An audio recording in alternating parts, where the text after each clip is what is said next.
Rakshabandhan special फक्त 10 मिनिटात तयार होणारी, तोंडात टाकताच विरघळणारी, 1 महिना टिकणारी मौसूत अशी ओल्या नारळाची बर्फी म्हणजेच वडी आज आपण बनवणार आहोत।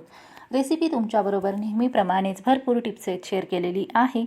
त्यासाठी ही रेसिपी शेवटपर्यंत जरूर पहा। रेसिपी आवडल्यास चॅनेलला लाईक, शेअर, सबस्क्राईब, कमेंट करा। तसेच ही रेसिपी जास्तीत जास्त तुमच्या मित्रमैत्रिणींमध्ये, नातेवाईकांमध्ये शेअर करा।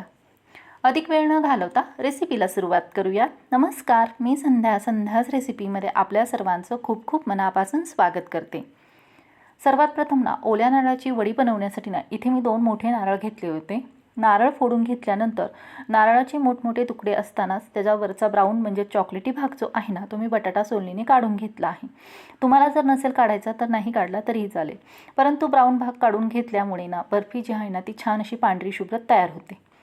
नारळांच्या तुकड्याचे मी असे छोटे छोटे काप करून घेतले आहेत, जेणेकरून हा नारळ मिक्सरमध्ये बारीक करताना पटकन असा बारीक होईल। जर तुम्हाला मिक्सरमध्ये नारळ बारीक करायचा नसेल तर तुमच्याकडे जर नारळ खोवण्याची वेळी असेल तर त्यावरती तुम्ही नारळ खोवून घेऊ शकता। तर अशा प्रकारे नारळाचे तुकडे तयार आहेत। आता आपण नारळ हा बर्फीसाठी बारीक करून घेऊयात। त्यासाठी एका मिक्सरच्या पॉटमध्ये सर्व नारळाचे तुकडे ॲड केले आहेत। तर आता इथे पाहू शकता सर्व नारळ मिक्सरमध्ये मी अशा प्रकारे बारीक करून घेतला आहे। बारीक करून घेतल्यानंतर नारळ इथे मी वाटीने मोजून घेतला आहे। तर हा नारळ जो आहे तो पूर्णपणे दाबून भरून 1 वाटी इतका आहे। वजनी प्रमाणात जर म्हणाल तर 250 ग्राम इतका आहे। तर अशा प्रकारे हा नारळ बारीक करून घ्यायचा आहे। जास्तही अति प्रमाणात बारीक करायचा नाही आहे नारळ आपल्याला। नारळ बारीक करून तयार आहे। तर आता हा नारळ आपण थोडासा भाजून घेऊयात। त्यासाठी इथे मी कढईमध्ये 2 चमचे तूप गरम करण्यास ठेवले होते। तूप गरम झाले आहे। गॅसची फ्लेम इथे मी मीडियम ठेवली आहे। यामध्ये सर्व बारीक करून घेतलेला नारळ घालून घेतला आहे। तर आता हा नारळ जो आहे गॅसच्या मीडियम फ्लेमवरती या तुपामध्ये छान असा भाजून घेत आहे 2 मिनिट। कारण ओला नारळ जो आहे तो कच्चा खाल्ल्यामुळे बऱ्याच जणांना खोकल्याचा त्रास होतो, त्यामुळे अशा प्रकारे नारळ भाजून घ्यावा। तसेच नारळ भाजून घेतल्यामुळे बर्फी खाण्यासाठी खूप छान अशी तयार होते। तर इथे मी 2 मिनिट जो आहे तो नारळ गॅसच्या मीडियम फ्लेमवरती भाजून घेत आहे। तर इथे पाहू शकता 2 मिनिटांनंतर नारळ छान असा भाजला गेला आहे। नारळ भाजल्याची खूण अशी समजावी की नारळ भाजल्यानंतर याचा छान असा मंद सुगंध घरभर दरवळतो। तर छान असा आपला खरपूस नारळ इथे भाजून तयार आहे, पाहू शकता। आता यामध्ये बाकीचे साहित्य घालून घेत आहे। तर इथे मी घेतले आहे पाऊण वाटी साखर। तर इथे मी जाड साखर घेतली आहे, त्यामुळे पाऊण वाटी साखर घेतली आहे। 1 वाटी दाबून नारळ घेतला होता, त्यासाठी पाऊण वाटी साखर घेतली आहे। तुम्ही जर बारीक साखर वापरणार असाल तर पूर्णपणे 1 वाटी भरून साखर वापरावी। तसेच 2 चमचे दुधाची साय घेतली आहे, 1 चमचा विलायची पूड घेतली आहे। आता हे सर्व साहित्य जे आहे यामध्ये व्यवस्थित असे एकजीव होईपर्यंत मिक्स करून घेत आहे इथे। तर आता इथे तुम्ही पाहू शकता जसजसे हे साहित्य मी मिक्स करत जात आहे तर साखरेमुळे या मिश्रणाला पाणी सुटू लागते व हे मिश्रण जे आहे ते पातळ होते। तर आता इथे गॅसची फ्लेम जी आहे ते आपल्याला फुल करायची आहे। तर पाहू शकता साखर पूर्णपणे विरघळली गेली आहे व नारळाचे मिश्रण जे आहे ते छान असे ओलसर तयार झाले आहे। तर आता इथे सतत अशा प्रकारे उलटण्याने मिक्स करत गॅसच्या फुल फ्लेमवरती आपल्याला हे मिश्रण जे आहे छान असे घट्ट गोळा होईपर्यंत आटवून घ्यायचे आहे। तर पाहू शकता मिश्रण हळूहळू आटू लागले आहे। ते एकूण 5 मिनिटांनंतर मिश्रण छान असे आटले गेले आहे। आता छान असा घट्ट गोळा तयार झाला आहे।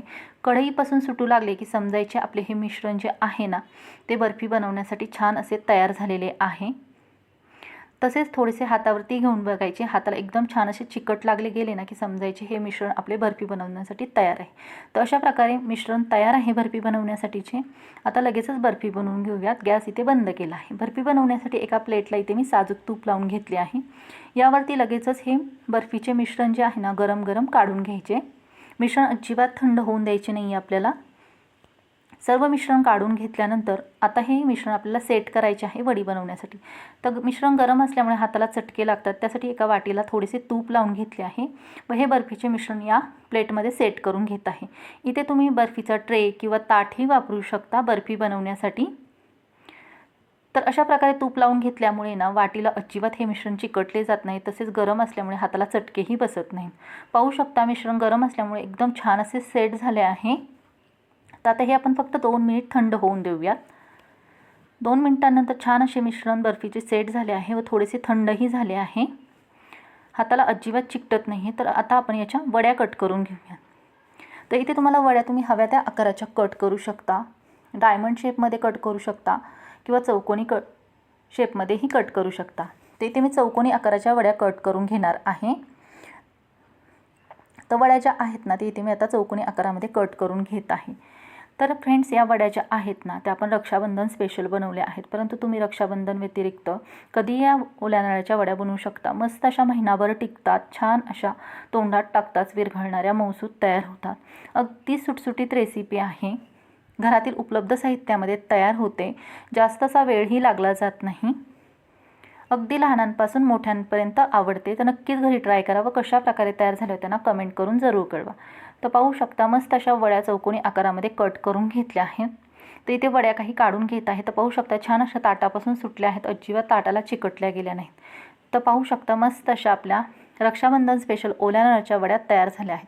तर यामध्ये तुम्ही तुमच्या आवडीनुसार ड्रायफ्रूट्सही टाकू शकता. तर अशा प्रकारे आपल्या छान अशा ओल्या नारळाच्या वड्या इथे तयार झालेल्या आहेत. त्याचा कलर पाहू शकता, एकदम छान असे पांढऱ्या शुभ्र दिसत आहेत, तसेच टेक्स्चरही खूप छान असे दिसत आहे. तर मस्त अशा तयार होतात या वड्या. तर या रेसिपीसाठी लागणाऱ्या सर्व साहित्यांची यादी मी डिस्क्रिप्शन बॉक्समध्ये दिली आहे, तिथे जाऊन तुम्ही चेक करू शकता, जेणेकरून ही रेसिपी बनवताना याचा तुम्हाला नक्कीच उपयोग होईल.